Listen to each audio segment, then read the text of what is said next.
देखनी ना ई पुत्र के साई के मरल छतिया पर छुरी खंजर चलाई के तोहरा जैसन देखनी ना ई पुत्र के साई के मरल छतिया पर छुरी खंजर चलाई के मरल छतिया पर छुरी खंजर चलाई के हमर न भइल काहे ऐसे कोइला अब जा जा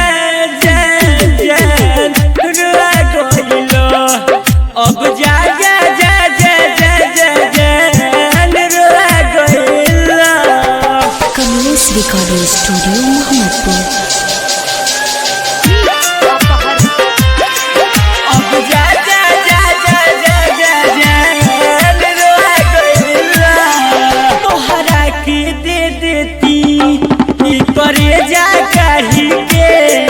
कबहू ना जनला कुछहू जी तू बेदरती के